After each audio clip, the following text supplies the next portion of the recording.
Hello दोस्तों, आदर्श study ज्ञान में आप लोग का स्वागत है। आज हम लोग कोचिंग स्टॉक से जो ईयर ब्रेक से संबंधित जो क्वेश्चन होगा उसी के बारे में आज हम लोग डिस्कस करेंगे। एग्जाम की दृष्टि से इसमें जितने भी क्वेश्चन है बहुत ही इंपॉर्टेंट है, इसलिए वीडियो के अंत तक आप लोग बने रहेंगे। यह पीडीएफ आपको कैसे मिलेगा या मुझसे कैसे जुड़िएगा, मैं वीडियो के अंत में मैं बताऊंगा। चलिए देर ना करते हुए हम क्वेश्चन पर चलते हैं। अगर मेरे चैनल पर आप नए हैं तो आप 100% सब्सक्राइब कर लीजिए, क्योंकि इस तरह का वीडियो आपको हर चैनल पर नहीं मिलेगा। ठीक है, तो चलिए क्वेश्चन नंबर हम 1 पर चलते हैं। क्वेश्चन में लिखा है कि what is the full form of FIBA, FIBA। ठीक है, तो फीबा जो है इसका फुल फॉर्म होता है फेलियोर इंडिकेशन कम ब्रेक एप्लीकेशन। ठीक है, ये यहाँ पर कम के जगह पर एंड दे दिया है, कोई बात नहीं, ये भी होता है। Failure indication and break application इसका फुल फॉर्म होता है। ठीक है, तो देखिए मैं जब भी वीडियो बनाता हूँ बोलता हूँ कि अगर मेरे कॉपी मतलब कि वीडियो देखते समय अगर कॉपी कलम लेकर बैठे तो अच्छा रहेगा। ठीक है, जैसे फुल फॉर्म जो है जितने भी आपको वीडियो में या सेट बनाते हैं जो मुझसे जुड़े हैं, ठीक है, तो उन लोगों को फुल फॉर्म वाला एक अलग एक पतला सा कॉपी या नोटबुक जो भी बनाते हैं उसके फर्स्ट पेज या लास्ट पेज कहीं भी एक पेज इसके लिए स्पेशल रखें और उसको जो है लिखते चलना चाहिए, ताकि फुल फॉर्म जो मतलब इम्पोर्टेंट होता है वो एक बार कभी भी पन्ना पलटिएगा आपको देखने को मिल जाएगा। ठीक है, जैसे फीबा का पूछ लिया जाता है, फिर फिएट का पूछा जाता है, FIAT। ठीक है, तो इसका होता है फेब्रिका Italian automobile D Torino. फेब्रिका Italian automobile D Torino, इसका भी बहुत ज्यादा फुल फॉर्म पूछा जाता है। ठीक है, और LHB का तो आप जानबे करते हैं कि लिंक हाफमैन बूस होता है, लिंक हाफमैन बूस होता है, तो इसका भी ज्यादा फुल फॉर्म पूछा जाता है। ठीक है, और जो है ये हो गया फिएट हो गया, फीबा हो गया और LHB हो गया। ठीक है, तो ये सब का ज्यादातर पूछा जाता है। पेसेड है, PA भी है, नीचे क्वेश्चन भी मिलेगा, उसी वक्त आपको हम बताएंगे। ठीक है, तो हम आगे बढ़ते हैं क्वेश्चन नंबर 2 पर। क्वेश्चन नंबर 2 में कह रहा है कि डट कलेक्टर को डैश के अंतराल पर साफ किया जाता है। डट कलेक्टर को जो मतलब DC जो है इसको कितना दिन पर साफ किया जाता है। ठीक है, तो ये जो है 1 मंथ पर जो है इसको साफ किया जाता है, 1 मंथ पर। ठीक है, तो 1 मंथ वाले बहुत सारा चीज है जो साफ किया जाता है, तो इसको भी अगर कॉपी कलम लेकर के लिख ले तो बहुत ही अच्छा रहेगा। ठीक है, लिख लीजिए। जैसे कि 1 नंबर में तो ये हो गया। ठीक है, 1 नंबर में आप इसको लिख लीजिएगा DC वाला, चाहे इसी तरह लिखे। मैं बोलता हूँ 1 नंबर में पूंछ का जो गहन सफाई होता है, गहन का मतलब गहन की जगह पर कहीं लिख देता है इंटेंसिव। ठीक है, मतलब कोंच का इंटेंसिव सफाई या गहन सफाई कितना दिन पर होता है, तो वो भी जो है 1 माह पर ही होता है। ठीक है, अच्छा 2 नंबर में लिखिए आप कि कोंच की पानी की टंकी की सफाई। फर्स्ट में हमने क्या बताया, कोंच की गहन सफाई, और 2 नंबर में हमने बोला कि कोंच की टंकी की पानी की सफाई, मतलब जो टंकी की पानी जो होता है वो टंकी की सफाई कितना दिन पर होता है, वो भी 1 महीना पर होता है। 3 नंबर में आप लिख सकते हैं कि मेटालिक कॉम्बोर्ड सूट पेंटिंग, कॉम्बोर्ड का जो सूट पेंटिंग होता है मेटालिक, उसका अंतराल क्या होता है, तो वो भी 1 महीना पर ही होता है। किस अंतराल पर, चौथा नंबर लिखिए कि किस अंतराल पर कॉम्बोर्ड के एंटी कोरोजन पेंट को चेक किया जाता है। ठीक है, एंटी कोरोजन जो पेंट जो होता है उसको कब चेक किया जाता है, कहाँ, तो कॉम्बोर्ड के एंटी कोरोजन पेंट जो होता है कॉम्बोर्ड का, उसको कितना दिन पर किया जाता है, वो भी 1 महीना पर किया जाता है। ठीक है, आगे लिखिए 5 नंबर में कि मेल एक्सप्रेस में डैशपोर्ट ऑयल चेक करने की अंतराल क्या है। जो मेल एक्सप्रेस होता है उसमें डैशपोर्ट में तेल होता है, आप जानते हैं। डैशपोर्ट जो है ICF में मौजूद होता है। जो एक्सल गाइड जो है डैशपोर्ट के अंदर मतलब कि जाता है, उसी डैशपोर्ट में सर्वोलेन 68 तेल भरा रहता है। 1.6 लीटर जो है तेल भरा रहता है। 40 mm ऊंचाई, लगभग ऊंचा, अर्थात 1.6 लीटर तेल भरा रहता है। उसी में जो है मतलब किस में, डैशपोर्ट में, और उसी में एक्सेल गाइड अंदर जाता है और एक्सेल को गाइड करता है। ठीक है, तो वही कह रहा है कि मेल एक्सप्रेस डैशपोर्ट जो है उसका आयल कितना दिन पर चेक करते हैं, तो वो भी जो है 1 महीना पर ही चेक किया जाता है। ठीक है ना, उसी तरह ये जो देखिए डैशपोर्ट या साइड बैरियर, ये सब आईसीएफ का क्वेश्चन है, ठीक है ना। तो आईसीएफ में एक साइड बैरियर भी होता है, जो बोलिस्टर होता है उसी पर साइड बैरियर होता है, ठीक ना। तो साइड बैरियर में भी तेल भरा रहता है, ठीक ना। तेल भरा रहता है 2 लीटर। कितना तेल भरा रहता है? 2 लीटर, ठीक ना।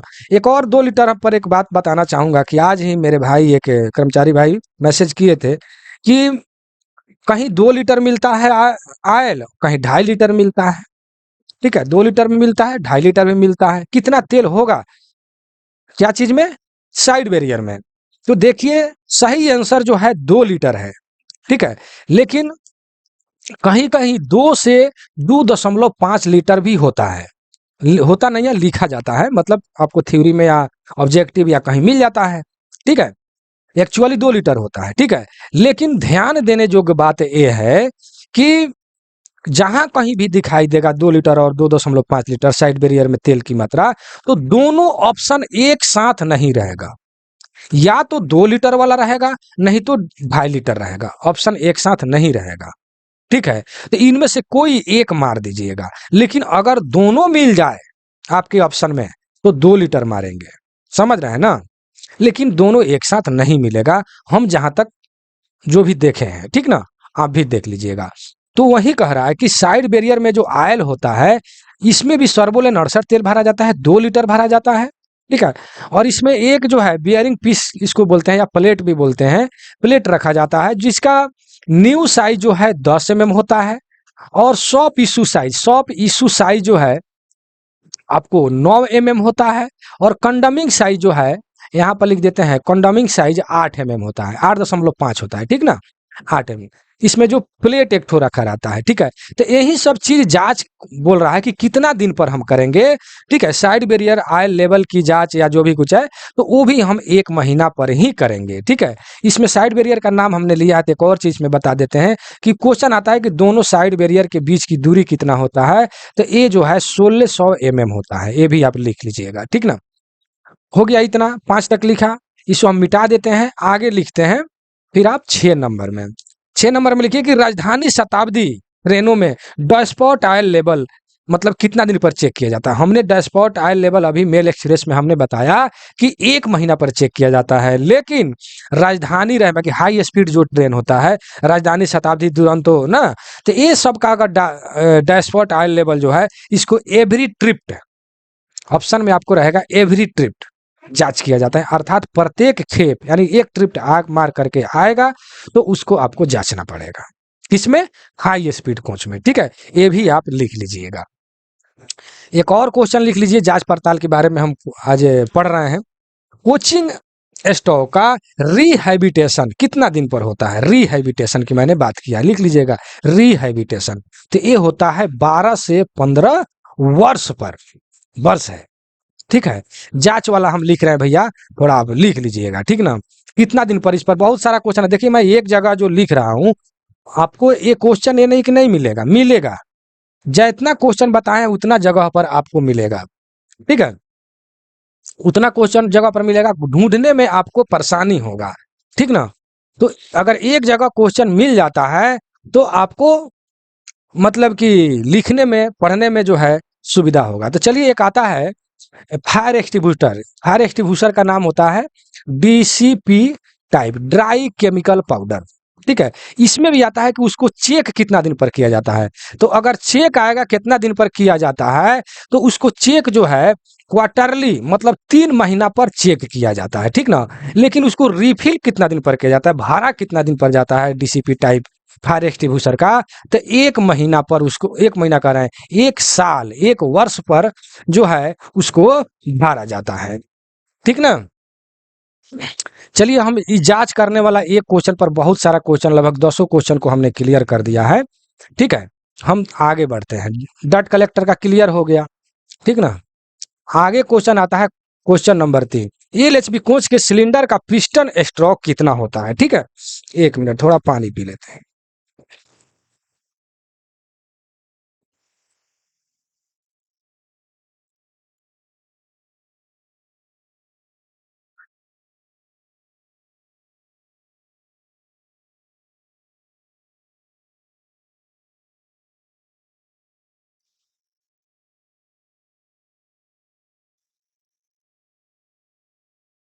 चलिए, तो हम आपको बता रहे थे कितना अंतराल पर कितना होता है। चलिए आगे बढ़ते हैं। नेक्स्ट क्वेश्चन है कि एलएचबी कोच का सिलेंडर का पिस्टन स्ट्रोक कितना होता है। यहाँ पर आपके क्वेश्चन में किया है कि एलएचबी कोच का, ठीक ना, एलएचबी इंडिकेट कर दिया है। तो इसमें भी जो है थोड़ा मतलब कि कंफ्यूज वाला क्वेश्चन है, ठीक ना, कंफ्यूज वाला। कहीं जो जो जो है 21 mm लिखता है और कहीं जो है 10 mm लिखता है, ठीक है। तो ये जो होता है 10 से 21 mm होता है, ठीक है।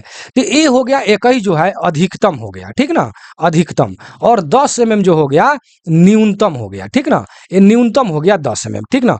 लेकिन आपके क्वेश्चन में जो है 10 mm वाला ही हमेशा आता है एग्जाम में। आप 10 mm ही याद रखिएगा, ठीक है, ये ध्यान में रखिएगा।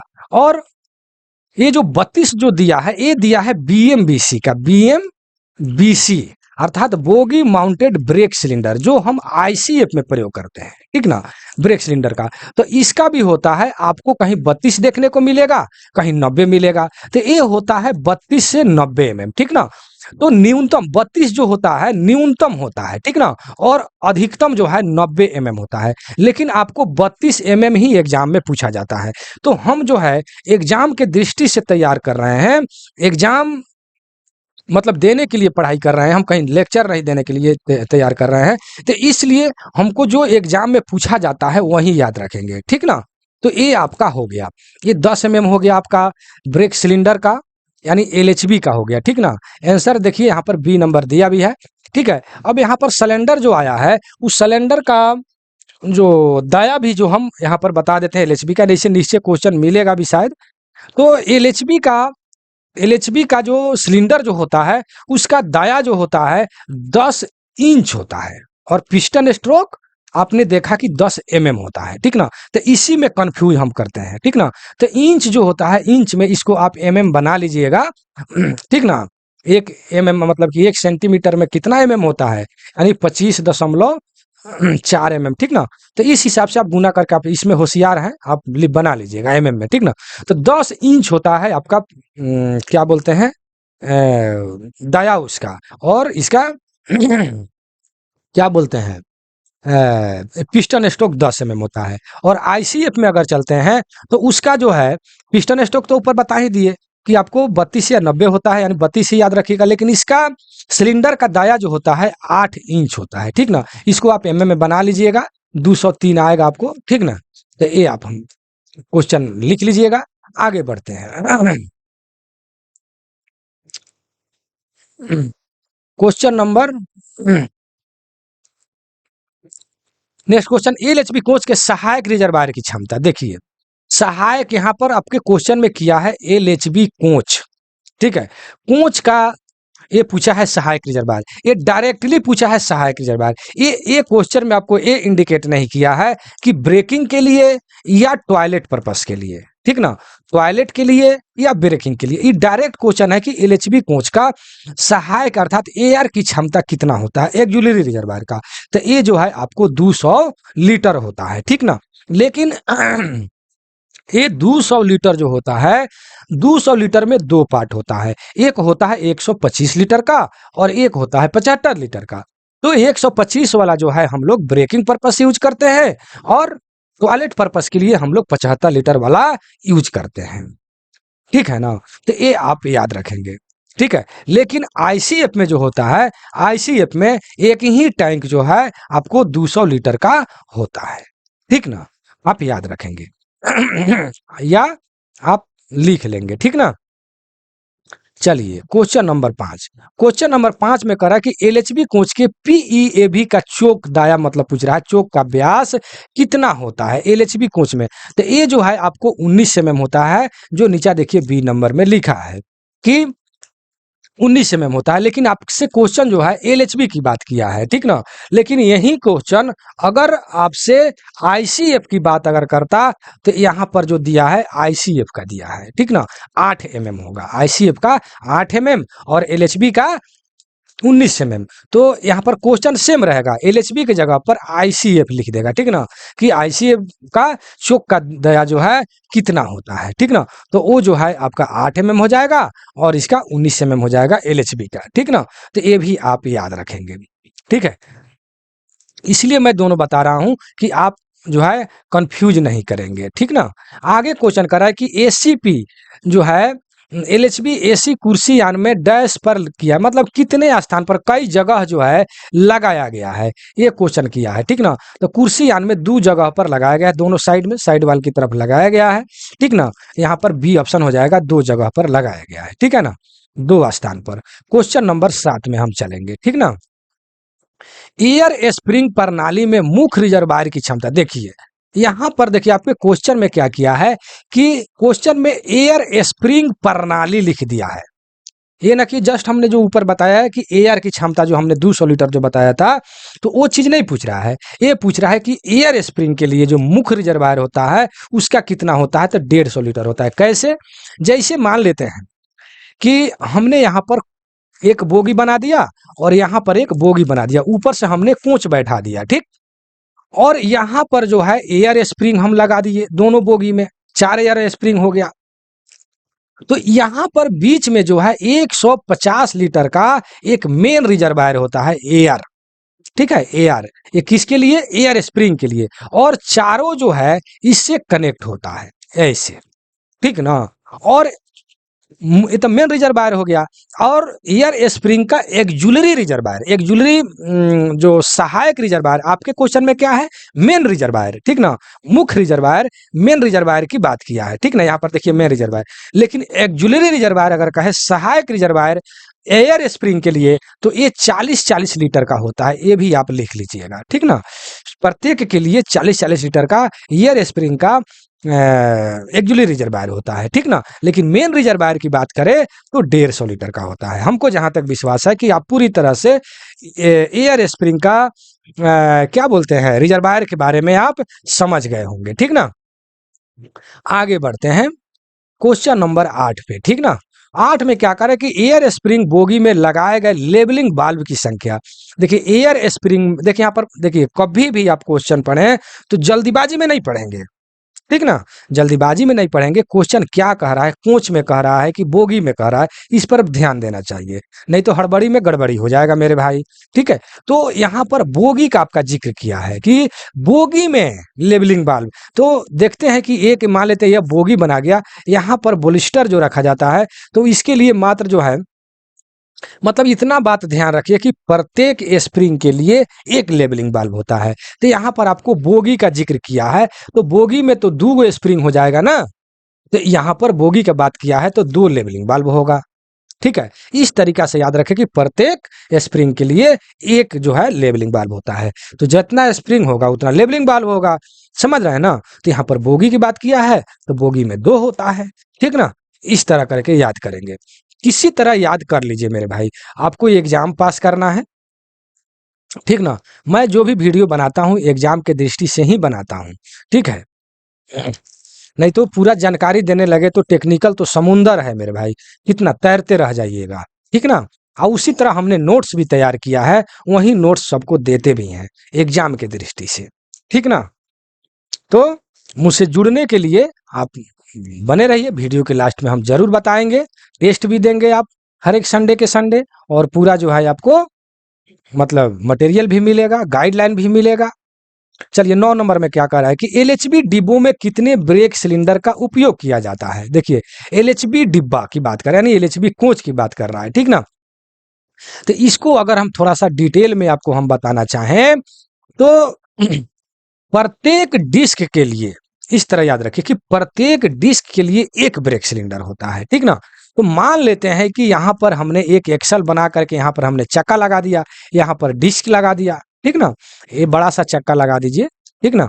अब यहाँ पर डिस्क लगा दिया, तो ब्रेक कैलिपर जो है प्रत्येक डिस्क के लिए एक ब्रेक कैलिपर भी होता है, और ब्रेक कैलिपर के पास ही बोगी क्रॉस बीम पर ही ब्रेक कैलिपर लगा रहता है, और उसी पर जो है वहीं पर जो है आपको ब्रेक सिलेंडर लगा रहता है, ठीक ना।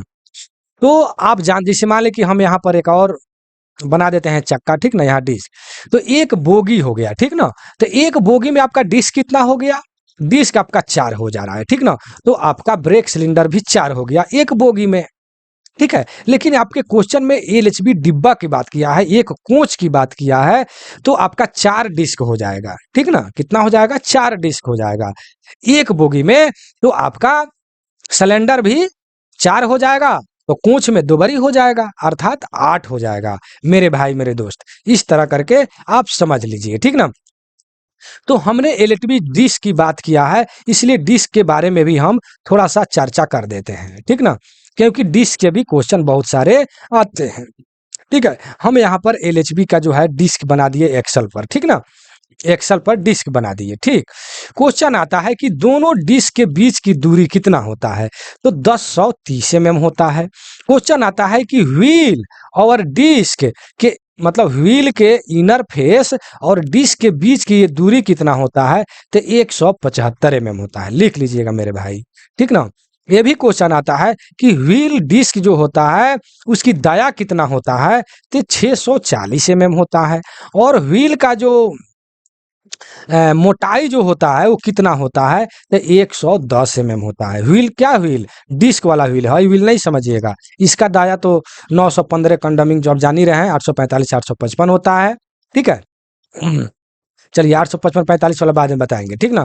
तो ये चीज हो गया, आपको लगभग कंफर्म हो गया होगा क्वेश्चन, ठीक ना। तो 8 गो वाला आगे क्वेश्चन मिलेगा, हम बताएंगे, आप घबराइए नहीं, आप बने रहिए वीडियो में, स्किप नहीं कीजिएगा। 10 नंबर, रेक के ड्रॉप टेस्ट के दौरान बीपी में अधिकतम गिरावट की अनुमति। ड्रॉप टेस्ट यानी जो लीकेज वाला जो जांच किया जाता है, उसमें क्वेश्चन आता है कि कितना परमिसिव, यहाँ पर आपके क्वेश्चन में गिरावट दिया है कि रेक के ड्रॉप टेस्ट के दौरान बीपी में अधिकतम गिरावट कितना होगा, ठीक है। लेकिन कहीं कहीं क्वेश्चन में ये भी लिख देता है कि परमिसिबल माने कितना परमिशन है लीकेज का, उतना लीकेज चलेगा, तो वो भी इसका आंसर यही होगा 0.2 kg पर सीएम स्क्वायर, ठीक ना। तो इस हिसाब से आप क्वेश्चन को लिख लेंगे वीडियो को रोक करके, ठीक है। और नए हैं तो 100% सब्सक्राइब कर लीजिए। अगर मेरे वीडियो अच्छा लग रहा है तो कमेंट भी कीजिए, कमेंट करना जरूरी है, क्योंकि कमेंट आपका देख करके मैं उत्साहित होता हूँ और डिटेल में बताने का प्रयास करता हूं, जैसे आप कमेंट करते हैं। चलिए, लिखा है कि सीआर चार्जिंग समय कितना होता है, सीआर का चार्जिंग समय कितना होता है, तो ये होता है 160 सेकेंड, ठीक ना। तो ये भी आप याद रखेंगे, ठीक ना। प्रेशर कितना होगा सब हम आगे बताएंगे आपको, ठीक ना। चलिए, ऊपर जो हमने बताया कि ब्रेकिंग जो एआर का जो होता है 200 लीटर वाला, उसमें दो भाग होता है, एक होता है 125 लीटर वाला और एक होता है 75 लीटर वाला। तो 25 लीटर वाला जो है आपको ब्रेकिंग पर टॉयलेट पर्पज से, और 125 वाला जो होता है ब्रेकिंग पर्पज से यूज करते हैं। वही क्वेश्चन आपसे किया है कि 125 लीटर वाला सहायक जो है जलाशय जो है कहाँ मतलब एआर का प्रयोग करते हैं, तो हम लोग ब्रेकिंग पर्पज से यूज करते हैं, ठीक ना। ऊपर भी हमने बताया है डिटेल में, आप उसको समझने का प्रयास कीजिएगा। चलिए, 13 नंबर क्वेश्चन में क्या कह रहा है कि ब्रेक त्वरक अर्थात ब्रेक एक्सीलेटर, ब्रेक एक्सीलेटर क्या है, एक इमरजेंसी ब्रेक डिवाइस है या एप्लीकेशन है, ठीक ना। यहाँ पर जो बी नंबर में जो देख रहे हैं कि इमरजेंसी ब्रेक एप्लीकेशन डिवाइस, ठीक है, ये इमरजेंसी के समय जो है ये कार्य करता है, ठीक ना। जिस पर आगे बताऊंगा प्रेशर इसमें कितना आता है, क्वेश्चन वहां है, वहां बताऊं फिर यहाँ बताऊं, वीडियो लंबे होगा, आएगा क्वेश्चन मेरे भाई, घबराए नहीं। क्वेश्चन नंबर 14 कह रहा है कि हैंड ब्रेक के लिए केबल का, बहुत इंपॉर्टेंट क्वेश्चन है कि जो हैंड ब्रेक जो गार्ड साहब लगाते हैं पीछे, तो उसमें केबल होता है, तो वो उस केबल का नाम क्या है, ठीक ना। वो केबल का नाम क्या है, तो फ्लैक्स बॉल केबल उसका नाम होता है। ये क्या बोलते हैं, यहाँ पर जो बी नंबर में जो आप देख रहे हैं फ्लैक्स बॉल केबल, ठीक ना, यही इसका आंसर होगा। आगे बढ़ते हैं क्वेश्चन नंबर 15 में। 15 में क्या कह रहा है कि के प्रकार के कंपोजिट ब्रेक ब्लॉक जो है इसका मतलब कितना घिस जाएगा तो हम इसको बदल देंगे, यही चीज आपसे किया है, ठीक ना। तो क्या बोलते हैं इसमें, देखिए के टाइप जो है एक होता है एल टाइप, मैं डिटेल में मैं बताता हूं, जैसे आपके सामने के टाइप होता है, एक होता है एल टाइप, एक होता है सीआई टाइप। सीआई का फुल होता है कास्ट आयरन, ठीक ना, फुल फॉर्म कास्ट आयरन। नहीं तो कमेंट आ जाएगा कि सीआई का फुल फॉर्म क्या होता है, ठीक ना।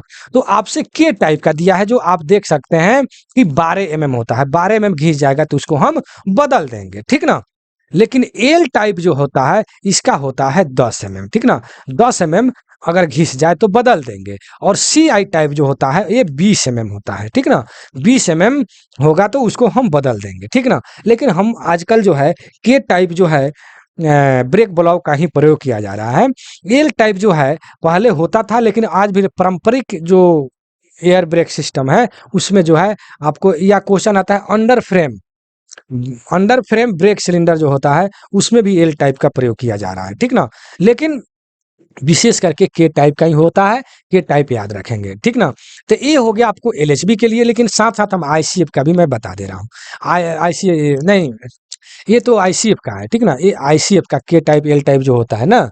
लेकिन एलएचबी का ये जो आईसीएफ का दिया था, अब मैं बता दूंगा एलएचबी का, ठीक ना। एलएचबी का, तो एलएचबी का पहले न्यू साइज जानिए।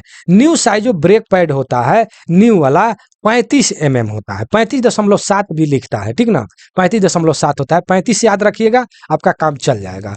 और एक होता है प्राइमरी ब्रेक पैड, ठीक ना। जिस क्वेश्चन में न्यू प्राइमरी ब्रेक पैड अगर लिखा होगा, अर्थात आपके क्वेश्चन में प्राइमरी मिक्स रहेगा, तो उसका हो जाता है 36 mm, 36.7 mm, ठीक ना। इसका 35.7 mm होता है, ठीक ना, 35-36 याद रखिएगा, ठीक ना। तो इतना न्यू साइज जान लिए। लेकिन हम यहाँ पर क्या बता रहे थे, कंडमिंग साइज, ठीक ना, कंडमिंग साइज। तो इसका कंडमिंग कितना होता है, तो इसका एलएचबी का जो ब्रेक पैड का कंडमिंग साइज होता है 7 से 10 mm होता है, ठीक ना। तो कहीं 7 भी मिलता है, कहीं 10 भी मिलता है, दोनों होता है, ठीक है। तो 7 कभी आएगा तो न्यूनतम क्वेश्चन में लिखेगा, और क्या बोलते हैं अधिकतम जो है आपको 10 मिलेगा, ठीक ना। दोनों ऑप्शन एक साथ नहीं मिलेंगे, ठीक ना। कंडमिंग size LHB pad, rubber pad का, ठीक ना, ब्रेकिंग पैड जो होता है उसका। तो हमको जहां तक विश्वास है कि पैड वाला आप समझ गए होंगे। देखिए मैं एक बात और कहना चाहूंगा कि क्वेश्चन हम कहाँ से पढ़ रहे हैं, कहाँ से लिया गया है, कौन सा पीडीएफ है, इससे मतलब नहीं है। मतलब इससे है कि इस वीडियो के अंतर्गत इस पीडीएफ से अभी आप क्या जानकारी ले रहे हैं, इससे मतलब है, ठीक है। तो ये पीडीएफ या क्वेश्चन एक बताने का आपको माध्यम बन रहा है, लेकिन हम जो है इस पर डिटेल में आपको और भी जानकारी देने का प्रयास कर रहे हैं, ठीक है। चलिए ये देखिए यहाँ पर 16 नंबर क्वेश्चन में कि एलएचबी कोच के एआर की क्षमता, देखिए डायरेक्ट लिख दिया 200 लीटर है, ठीक है। तो 200 लीटर जो है आईसीएफ में जो होता है 200 लीटर का एक ही होता है, और एलएचबी में जो है इसमें भी 200 लीटर का होता है, जो 125 और 75 लीटर यानी दो भाग में डिवाइड रहता है। जस्ट हमने ऊपर डिटेल में बताया है, आप देख सकते हैं। चलिए 17 नंबर क्वेश्चन में क्या कह रहा है कि एक पैसेंजर ट्रेन में ए आयाम नॉन एसी कोच में कितना, देखिए आपके क्वेश्चन देखिए, कभी भी क्वेश्चन को ध्यान में पढ़ें कि नॉन एसी कह रहा है कि एसी कह रहा है, ठीक ना। तो आपका नॉन एसी कह रहा है, तो नॉन एसी कहेगा तो 16 + 2 - 0 होता है, ठीक ना। अगर वही एसी कहता तो नीचे दिया है क्वेश्चन, हम बता रहे हैं वहां पर, तो वहां पर 22 हो जाता, ठीक ना। जैसे यहाँ पर देखिए सी नंबर में 22 नंबर, अगर एसी कोच रहा था उसमें अगर ए डायमेंशन कहता तो, ठीक ना। लेकिन वहीं वो क्वेश्चन आपको नहीं दिया है कि वहीं अगर हाई स्पीड अगर कोच रहा था, हाई स्पीड का मतलब राजधानी, जुरंतो, शताब्दी, ये सब अगर रहता हाई स्पीड वाला, तब कितना ये डायमेंशन हो जाता, तो उसको भी लिख दीजिए वहां पर 22 + 4 - 0, ठीक ना, उसमें 4 हो जाएगा। क्यों क्यों हमको लिखना पड़ रहा है, क्योंकि आप 4 भी कहीं पढ़ लीजिएगा और पूरा जानकारी नहीं रहेगा, और आप कमेंट कर देंगे कि सर 4 होता है, ठीक ना। कोई भी कमेंट करने से पहले पूर्ण जानकारी लें, ठीक ना। वीडियो कैसा लगा इसका कमेंट खुलकर कर सकते हैं, ठीक है। और यहाँ पर ई डायमेंशन जो दिया है, तो ई डायमेंशन सबके लिए बराबर होता है, ठीक ना। ई डायमेंशन सबके लिए बराबर होता है, जो आपके आंसर में यहाँ पर दिया है 375 ± 25, जो बी नंबर में आप देख रहे हैं, ठीक ना। ये सबके लिए बराबर, सबके लिए का मतलब कथी, कोचिंग स्टॉक, यानी कोचिंग स्टॉक में क्या फिर आईसीएफ, क्योंकि ये डायमेंशन बी डायमेंशन एलएचबी में नहीं होता है, आईसीएफ में होता है, ठीक ना। तो ई डायमेंशन जो है मतलब चाहे सभी के लिए कि मतलब क्या, पैसेंजर हो, मेल एक्सप्रेस हो, हाई स्पीड हो, ठीक ना, सबके लिए ई डायमेंशन जो है बराबर होता है, ठीक ना। वही मतलब कि जैसे कि हम थोड़ा सा झलक दिखला दे बैगन के लिए, तो उसमें जो होता है 575 ± 25 होता है ई डायमेंशन, ठीक ना, बैगन के लिए, ठीक ना। और ए डायमेंशन बक्सेन के लिए अलग होता है, बोबेन के लिए अलग, ये सब अलग अलग होता है, तो उसमें मैं बैगन नहीं पढ़ा रहा हूँ, बैगन का वीडियो जाकर देखें मेरा, उसमें पूरा डिटेल में बताया गया है। हम बैगन का ई डायमेंशन इसलिए बता दिए हैं कि ई डायमेंशन बैगन में भी सब में बराबर होता है, चाहे वो बक्सन बीसीएन बीटीपीएन कोई भी हो, ठीक ना। इसीलिए ई डायमेंशन हमने बताया है, ठीक ना। अब बैगन के लिए जो है ए डायमेंशन बीबीजेड जो है वो सबके अलग अलग होता है, देखें वीडियो उसमें जाकर के। चलिए 20 नंबर में, यात्री ट्रेन में ब्रेक पाइप और फीड पाइप का व्यास, ठीक ना। ब्रेक पाइप फीड पाइप का व्यास कितना होता है, तो ये जो होता है 25 mm होता है, ठीक ना। तो देखिए इसमें जो है हम कोचिंग स्टॉक पढ़ा रहे हैं, ठीक ना। तो इसमें बहुत सारे लोग जो है कंफ्यूज कर जाते हैं, ठीक ना। थोड़ा सा हम इसको ऊपर बढ़ा लेते हैं, ठीक ना। जगह तो नहीं मिल रहा है, चलिए यहीं पर हम बता देते हैं, ठीक ना। पहले हम चलते हैं आईसीएफ में, ठीक ना। आईसीएफ में लिख लीजिएगा मेरे भाई, बीपी जैसे आपने यहाँ पर लिखा, देखा आपने, B brake pipe and feed pipe का व्यास 25 mm लिख लीजिए। 2 नंबर में लिख लीजिए ब्रांच पाइप, मैं किसका बात कर रहा हूँ, आईसीएफ का। ब्रांच पाइप यानी शाखा पाइप, ठीक ना, हिंदी में शाखा पाइप। तो ब्रांच पाइप का 20 mm होता है, कितना, 20 mm दाया हो जाता है, ठीक ना।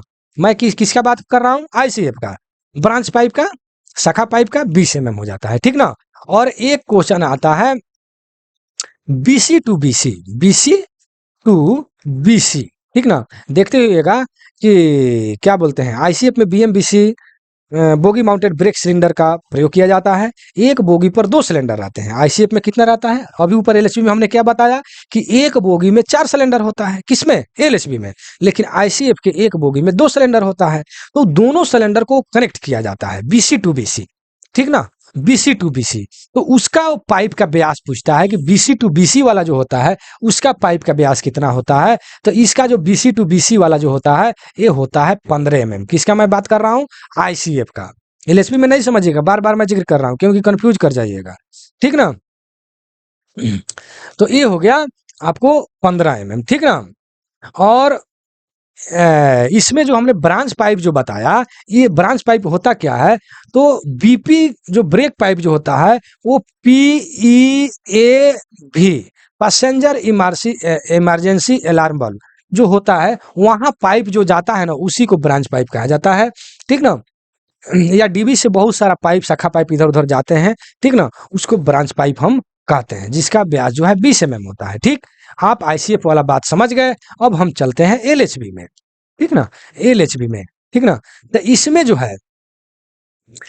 जो है जैसे आपके क्वेश्चन में किया था कि देखिए यहाँ पर जो है यात्री ट्रेन का जिक्र किया है, ना एलएचबी का जिक्र किया है, नहीं आईसीएफ का जिक्र किया है, ठीक ना। लेकिन अलग अलग हो जाता है दोनों का। तो एलएचबी में अगर बीपी और एफपी, एफपी का चले तो 28 mm हो जाता है।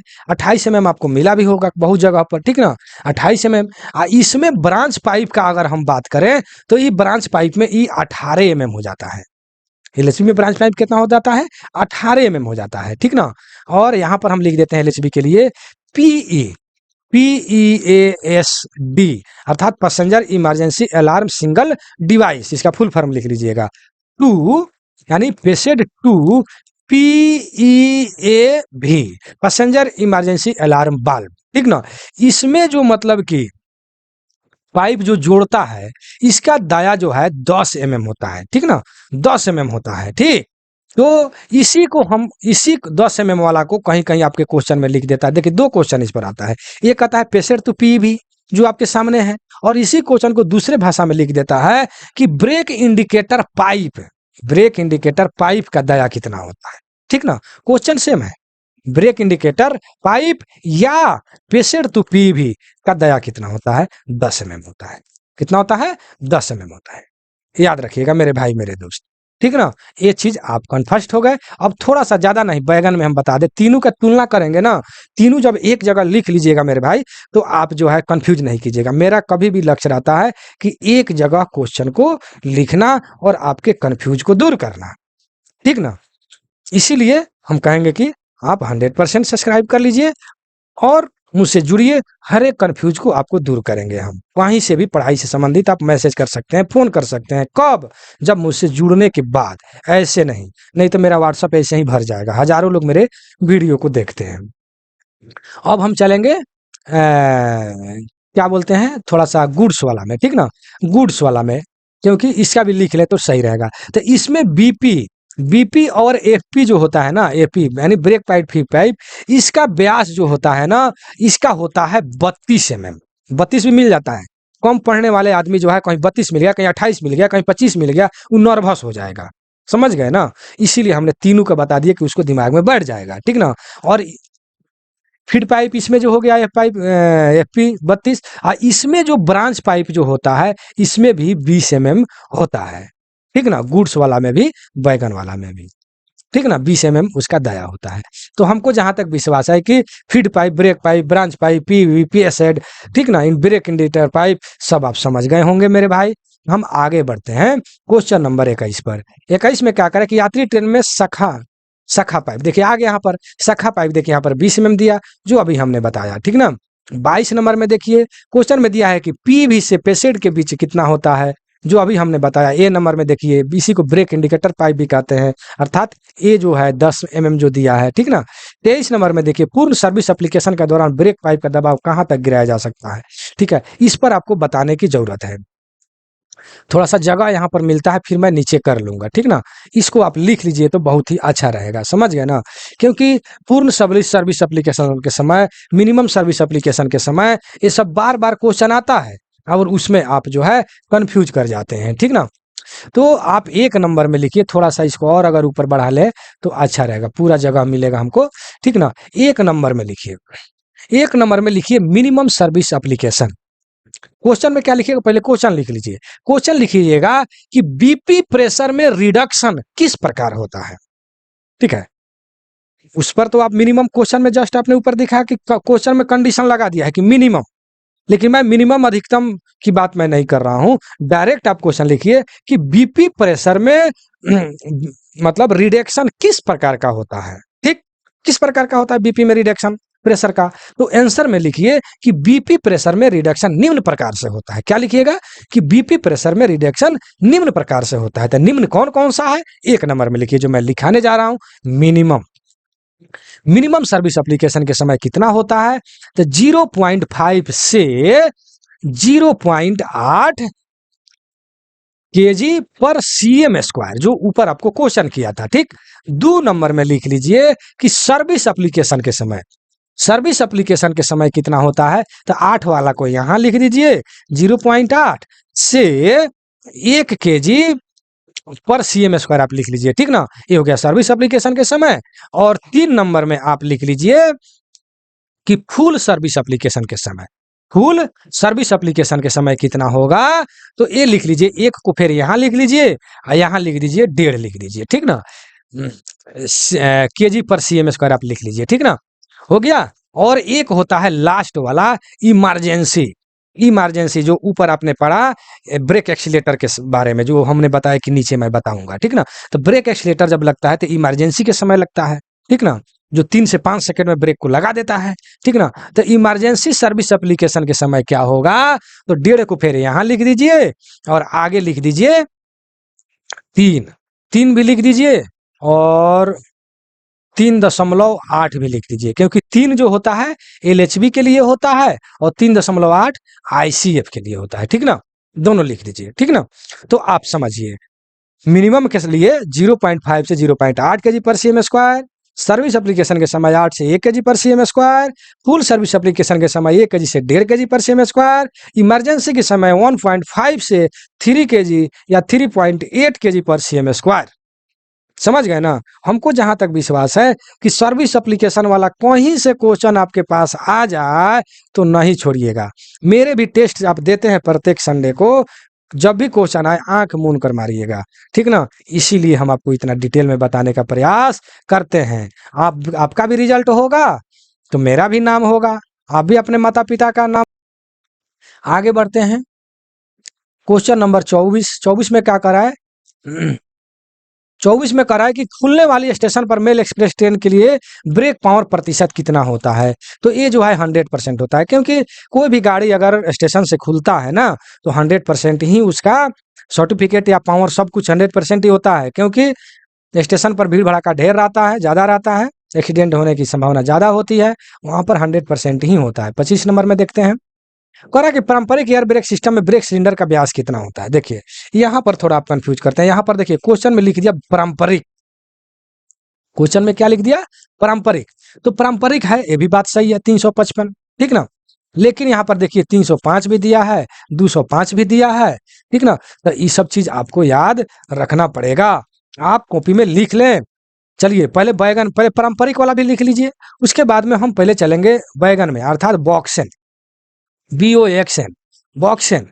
बॉक्सेन में भी 355 mm होता है ब्रेक सिलेंडर के दाया।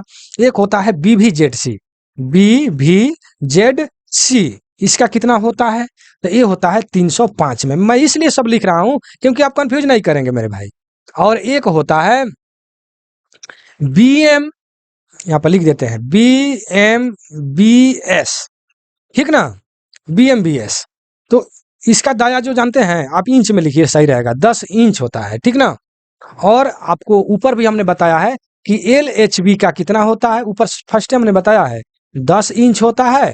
और ICF का कितना होता है, तो 8 इंच होता है। अब इस सबको MM में आप बदल लीजिएगा, ठीक ना, बदल लीजिएगा तो आपको सब समझ में आ जाएगा, ठीक ना। MM में आप बदल लेंगे। तो सारा हमने दाया लिख दिया, ठीक है। तो BVZC यहाँ पर लिख दिए। और एक जो होता है BVZI, तो BVZI जो होता है यहाँ पर लिख देते हैं BVZI। तो BVZI में जो है ICF वाला जो होता है, BMBC वाला ब्रेक सिलेंडर का प्रयोग किया जाता है, ठीक है ना। अब कोई भी गाड़ी नहीं बचा आपको ब्रेक सिलेंडर वाला, सब हम लिख दिए, ठीक ना। तो कहीं भी आपको, हमको जहां तक विश्वास है कि आपका कंफ्यूज नहीं करेगा, ठीक। चलिए आगे बढ़ते हैं क्वेश्चन नंबर 26 में। कह रहा है कि एकल कार परीक्षण में हवा के रिसाव की दर कितना नहीं होना चाहिए, बाकी इससे अधिक नहीं होना चाहिए। देखिए यहाँ पर लिखा है, आप इंग्लिश के पढ़े, कि सिंगल कार टेस्ट रिंग, ठीक ना।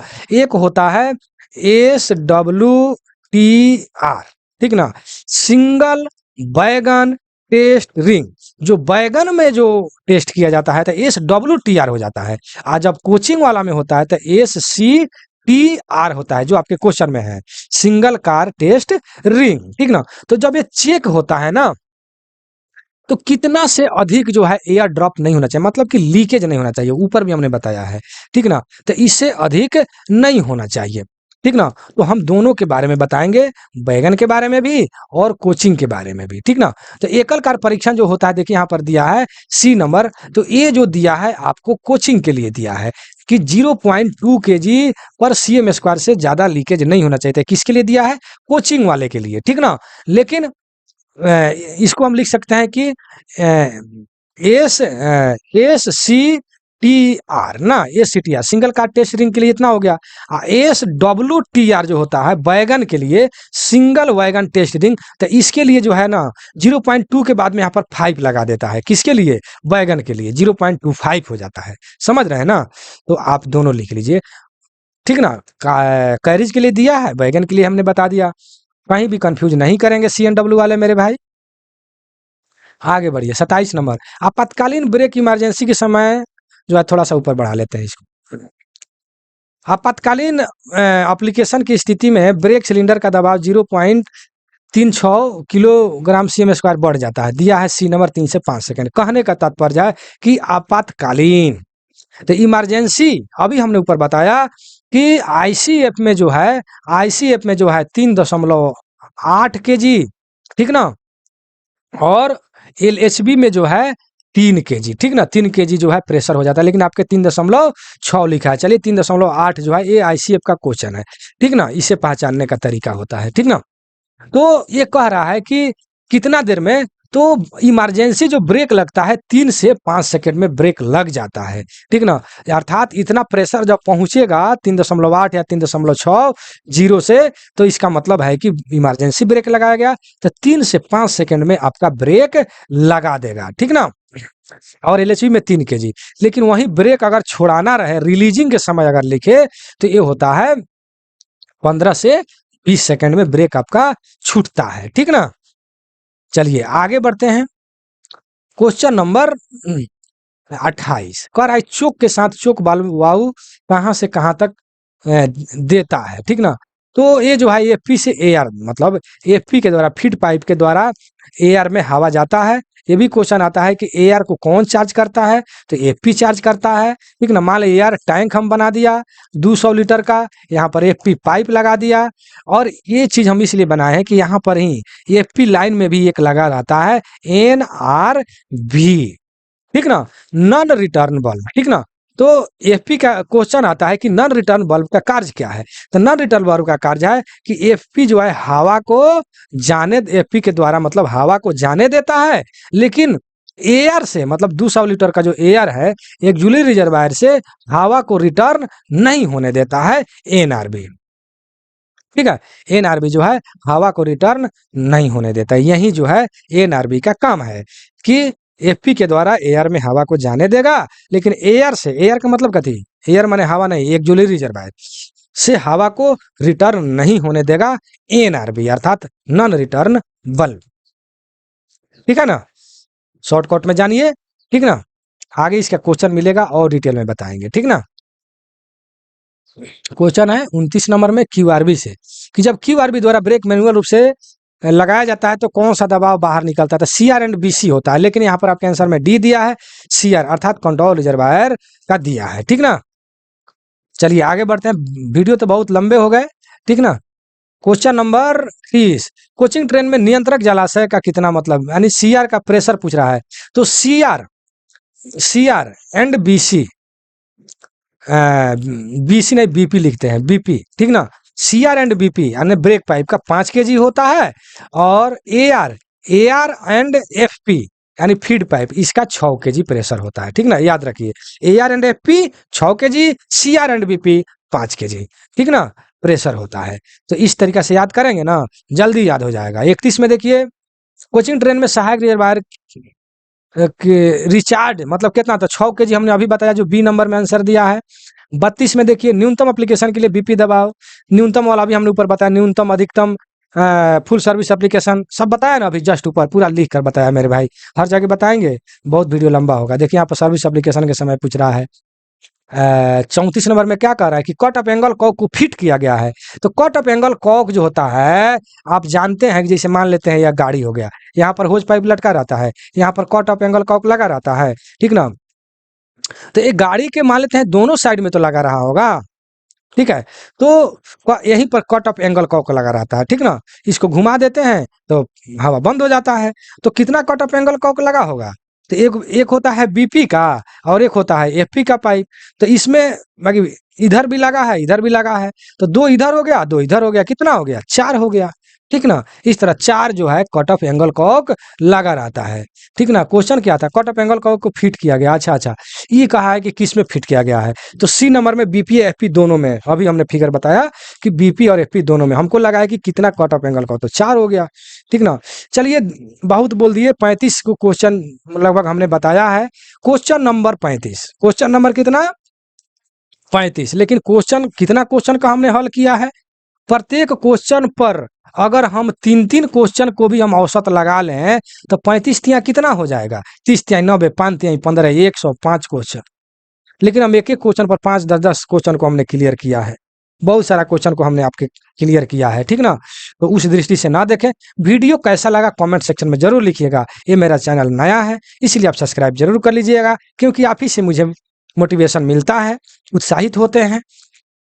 और मुझसे जुड़ने के लिए देखिए 96 93 57 14 26 ये मेरा व्हाट्सअप नंबर है, इस पर आप मैसेज करके पीडीएफ प्राप्त कर सकते हैं, टेस्ट में भाग ले सकते हैं, LDC JE AWM AME ADME या हेल्पर टू टेक्नीशियन सीएलआई, अर्थात हम अगर एक वर्ड में कहें तो मैकेनिकल डिपार्टमेंट से संबंधित कोई भी आप पीडीएफ प्राप्त कर सकते हैं। ऑल मतलब कि बैगन बीसी जितना भी बैगन होता है, बॉक्सन बीसीएन बीटीपीएन, ठीक ना।